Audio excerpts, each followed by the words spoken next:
الحمدللہ رب العالمین والصلاة والسلام علی سید الانبیاء والمرسلین اما بعد فاعوذ باللہ من الشیطان الرجیم بسم اللہ الرحمن الرحیم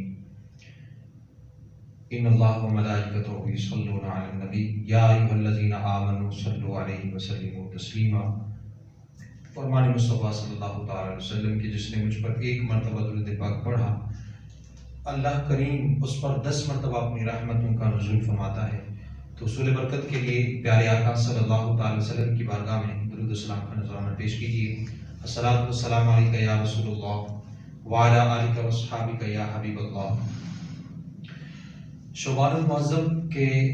مبارک دن بڑی تیزی کے ساتھ گزر رہے ہیں اور یہ وہ مبارک مہینہ ہے جس میں اللہ تبارک و تعالیٰ کے انوار اترتے ہیں، اللہ تبارک و تعالیٰ کی رحمتوں کا نزول ہوتا ہے۔ حضرت اما عائشہ صدیقہ طیبہ طاہرہ رضی اللہ تعالیٰ عنہ فرماتی ہیں کہ نبی کریم علیہ السلام رمضان المبارک کے بعد جو سب سے زیادہ جس مہینے میں روزے رکھتے تھے وہ مہینہ شعبان المعظم کا تھا۔ تو یہ وہ مبارک مہینہ ہے کہ جس میں نبی کریم علیہ السلام سب سے زیادہ روزے رکھا کرتے تھے۔ تو شعبان المعظم میں رہ کر رمضان المبارک کا استقبال کرنا اور اس کا انتظار کرنا، تو اس کی ہمیں جو ہے ترغیب دی گئی ہے کہ شعبان المبارک کے پاک مہینے کے اندر ہی آپ رمضان المبارک کا انتظار کرو، اس کا استقبال کے لیے آپ جو ہے تیار رہو۔ اور بلکہ نبی کریم علیہ السلام رجب المرجب میں یہ دعا پڑھا کرتے تھے، اللہم بارک لنا فی رجب و شعبان وبلغنا رمضان، کہ اے باری تعالیٰ مجھے شعبان تک پہنچا پھر رمضان تک۔ تو اس سے یہ پتہ چلا کہ رمضان المبارک کا جو مہینہ ہے اس کے آنے سے قبل ہمیں یہ ترغیب دی جا رہی ہے کہ اس مہینے کو جو شعبان المعظم کا مہینہ ہے اس میں رمضان المبارک کے مہینے کی گنتی کرنی ہے، یعنی اس کو گن گن کر رمضان المبارک کا آپ نے انتظار کرنا ہے۔ تو نبی کریم علیہ السلام اس طرح اس مہینے کا استقبال کرتے تھے۔ اچھا، یہاں پر انسانی ذہن میں ایک سوال پیدا ہو سکتا ہے کہ جب یہ مہینہ یہ طے ہے، یہ طے شدہ بات ہے کہ یہ مہینہ آنے والا ہے اور اگر زندگی باقی رہی تو اس مہینے کو ہم پا ہی لیں گے اور اس کے روزے بھی رکھیں گے، تو پھر اس شدت سے، اس انتظار سے اس کا استقبال کیوں کیا جاتا ہے اور یہ سارا اہتمام یہ کیوں کیا جاتا ہے؟ تو اس کا جواب یہ ہے کہ اگر بیرون ملک سے کسی کا والد، کسی کا بھائی، کسی کا کوئی بیٹا آ رہا ہو تو وہ کچھ دن قبل یعنی ایک ماہ قبل ہی اس کے آنے کا انتظار کرتے ہیں، اپنے گھروں کو سجاتے ہیں اور اپنے گھر کی سیٹنگ کرتے ہیں کہ فلاں چیز اس ڈسپلن کے ساتھ ہونی چاہیے، فلاں چیز یہ ہونی چاہیے کیونکہ میرا عزیز آ رہا ہے، میرا قریبی رشتہ دار آ رہا ہے، میرے بھائی آ رہے ہیں۔ تو جیسے جیسے وہ وقت قریب آتا جاتا ہے تو وہ لمحے، وہ گھڑیاں بھی گنتی کی جاتی ہیں۔ بھئی ایئرپورٹ پر جہاز لینڈ کرنے والا ہے اور فلاں گھنٹے میں جو ہے ہمارا عزیز جو ہے یہاں پر ہوگا، تو اس شدت سے انتظار کیا جاتا ہے۔ تو یہ تو محبت دنیا کے لوگوں کے ساتھ ہم کرتے ہیں۔ تو جو رمضان المبارک کا مہینہ ہے وہ برکتوں کا مہینہ ہے، اللہ تعالیٰ کی رحمتوں کا مہینہ ہے، تو اس کا بھی انتظار ہمیں جو ہے بڑی محبت سے، بڑی عقیدت سے کرنا چاہیے۔ بلکہ رمضان المبارک کا استقبال کرنا، اس کی محبت میں اس گنتی جو دن ہے، ایام ہے، ان کی گنتی کر کر کے ایک ایک دن گنتی کر کے رمضان المبارک تک پہنچ جانا، گویا کہ اس نے اللہ تعالیٰ سے محبت کی۔ اور اللہ کے محبوب علیہ السلام نے فرمایا کہ جب ماہ سیام آتا ہے تو فتحت ابواب الجنت، ابواب الجنہ، جنت کے 8 دروازے کھول دیے جاتے ہیں۔ اور جنت تو اللہ تعالیٰ کی کرم نوازیوں کا ایک ایسا خوبصورت منظر ہے کہ کوئی انسان نے نہ آج تک کسی نے دیکھا ہے اور نہ ہی کسی کان نے سنا ہے اور نہ ہی کسی کا تصور جاتا ہے۔ تو وہ جنت اتنی خوبصورت جو جس میں شاہد، جس میں شراب اور جس میں جو ہے دودھ کی نہریں میسر ہوں گی اور جنت کے اندر موتی اور زمرات کے محل ہوں گے، بڑی ہی اعلیٰ شان وہ مقام ہے جنت۔ تو فرمایا کہ 11 مہینے تک اس جنت کو سجایا جاتا ہے، 11 مہینے تک اس جنت میں رنگ و روغن کیا جاتا ہے رمضان المبارک کے استقبال کے لیے۔ سبحان اللہ۔ تو وہ جنت جس کے رمضان المبارک میں 8 دروازے کھول دیے جاتے ہیں، بلکہ ایک دروازہ جنت کا جس کا نام ہے باب الریان، وہ روزہ داروں کے لیے، یعنی اس دروازے سے صرف روزہ دار ہی داخل ہوں گے، فرمایا کہ وہ بھی کھول دیا جاتا ہے۔ جنت کے سارے دروازے اس ماہ مبارک میں کھول دیے جاتے ہیں۔ آگے ہم چلتے ہیں، حضرت سیدنا سلیمان فارسی رضی اللہ تعالیٰ عنہ عرض کرتے ہیں کہ نبی کریم علیہ السلام نے شعبان المعظم میں آپ نے آخری خطبہ ارشاد فرمایا، یا آخری دن یا رمضان سے قبل آپ نے ایک خطبہ ارشاد فرمایا اور فرمایا کہ اے لوگو، ان قریب وہ مہینہ قریب آنے والا ہے کہ جو بڑی رحمتوں کا، بڑی عظمتوں کا حامل ہے، جس میں اللہ تعالیٰ کی برکتیں اترتی ہیں، رحمتیں اترتی ہیں۔ فرمایا کہ اس میں ایک رات ایسی ہے جو 1000 مہینوں سے بھی بہتر ہے۔ اس میں ایک رات ایسی ہے جو 1000 مہینوں سے بہتر ہے، اور فرمایا کہ اس میں رات کو قیام کرنا سنت ہے اور دن کو روزہ رکھنا فرض ہے، اور فرمایا کہ اس میں جو شخص ماہ رمضان میں نفل ادا کرے گا تو اس کو فرض کے برابر اس کا اجر دیا جائے گا، اور جو فرض ادا کرے گا اس کا ثواب 70 گنا بڑھا کر اسے دیا جائے گا۔ اور فرمایا یہ جو مہینہ ہے یہ صبر کا مہینہ ہے، اور فرمایا کہ صبر کا جو اجر ہے وہ جنت ہے، صبر کا اجر جنت ہے، اور یہ ہمدردی کا مہینہ ہے، بھائی چارگی کا مہینہ ہے۔ اس میں لوگ جو ہے ہمدردی کے ساتھ ایک دوسرے کے ساتھ پیش آتے ہیں، تو اس میں ہمیں ہمدردی کا درس دیا گیا ہے۔ اور فرمایا کہ اس میں روزہ دار کو افطار کرانا، اور جو روزہ دار کو افطار کروائے گا اس کو بھی اس روزہ رکھنے والے کے برابر اس کو نیکی دی جائے گی۔ یعنی کہ جو شخص رمضان المبارک کے ایام میں کسی روزہ دار کو روزہ کھلواتا ہے، افطاری کرواتا ہے، تو اس روزہ دار جتنا اس کو بھی اللہ تعالیٰ ثواب عطا فرماتا ہے، اور روزہ دار کے ثواب میں کوئی کمی بھی واقع نہیں ہوگی۔ تو صحابہ نے عرض کیا یا رسول اللہ صلی اللہ علیہ وسلم، تو اگر کوئی شخص، ایک وہ شخص ہے کہ جو روزہ دار کو پیٹ بھر کر کھلاتا ہے اور طرح طرح کے فروٹ پھل اس کے آگے رکھتا ہے، لیکن ایک ایسا مفلس آدمی ہے جو اس چیز کی استطاعت نہیں رکھتا، اس چیز کی طاقت نہیں رکھتا، تو اس کے لیے کیا ہے؟ میرے اور آپ کے آقا و مولا صلی اللہ تعالی علیہ وسلم نے ارشاد فرمایا کہ تم میں سے اگر کوئی بندہ جس کے پاس استطاعت نہ ہو، یہاں تک کہ اگر وہ ایک گھونٹ پانی سے یا ایک گھونٹ دودھ سے یا ایک کھجور سے بھی اگر کسی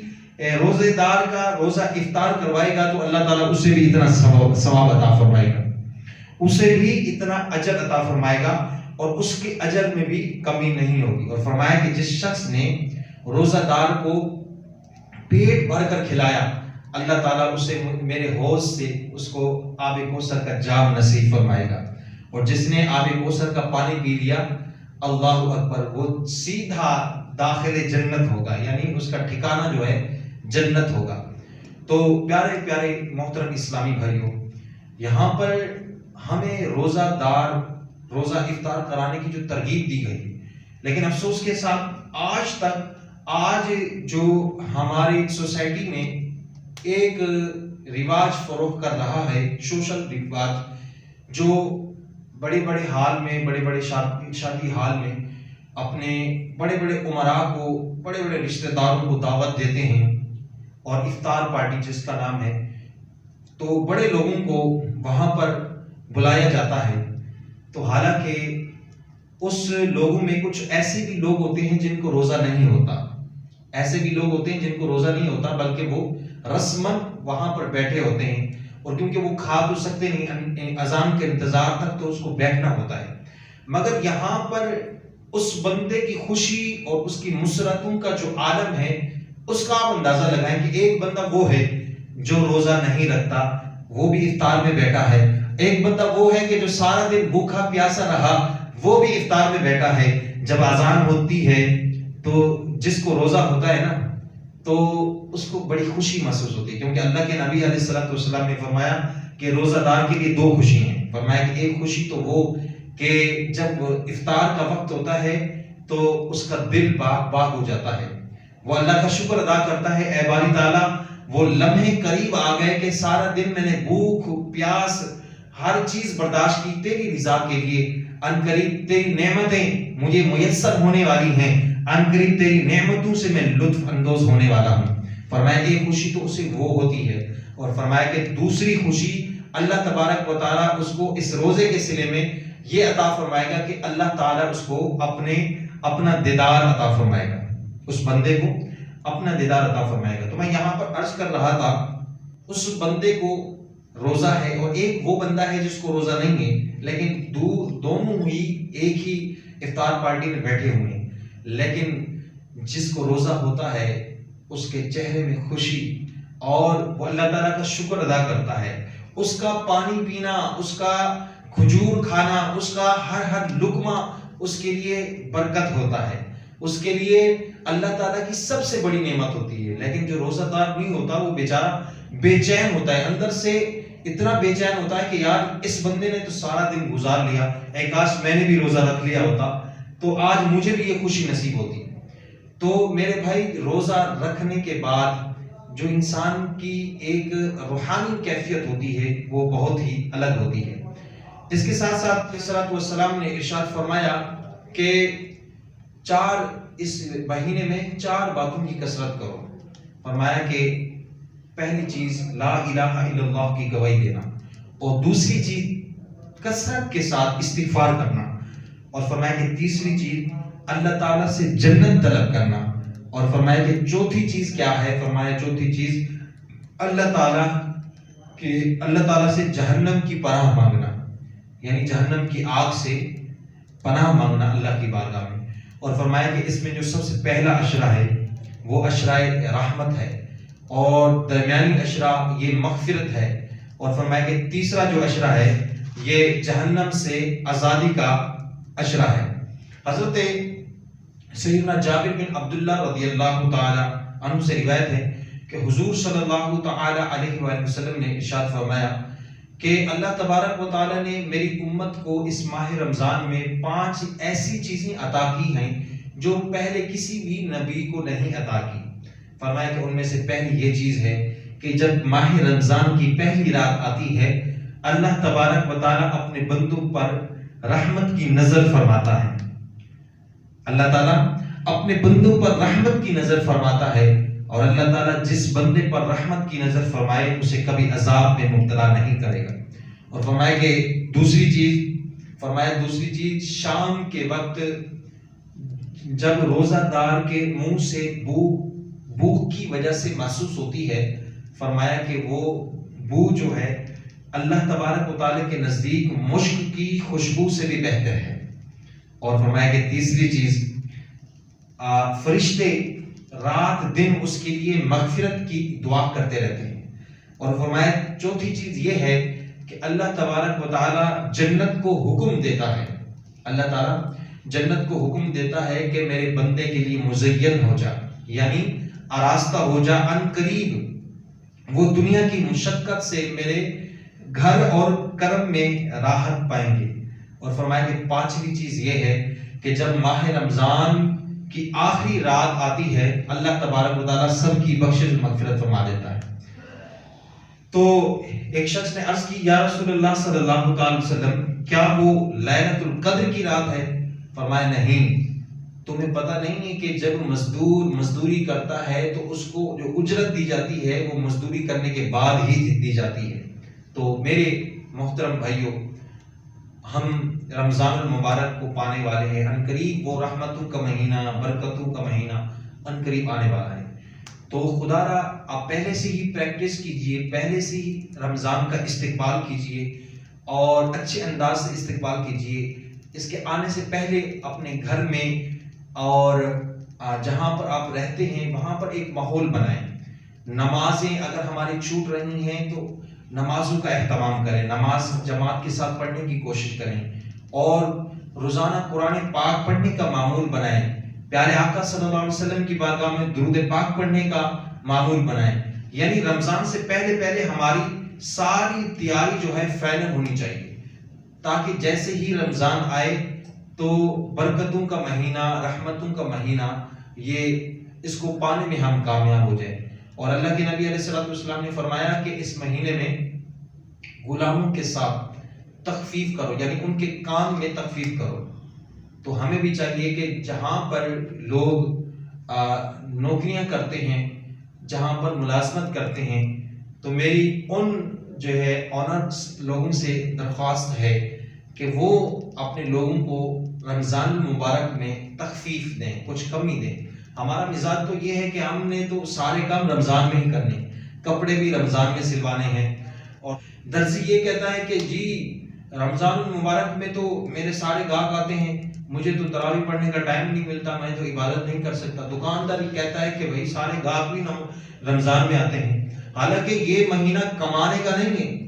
دنیاوی دولت کمانے کا نہیں ہے، بلکہ اخروی یعنی آخرت کی نیکیاں کمانے کا یہ مہینہ ہے. لیکن ہم نے اس کو الٹ بنا لیا. ہم دنیا کی دولت تو کما لیتے ہیں لیکن آخرت کی نیکیاں ہم نہیں کما سکتے. تو خدارا اس مہینے سے قبل یہ سارے کام آپ پہلے کر لیجئے.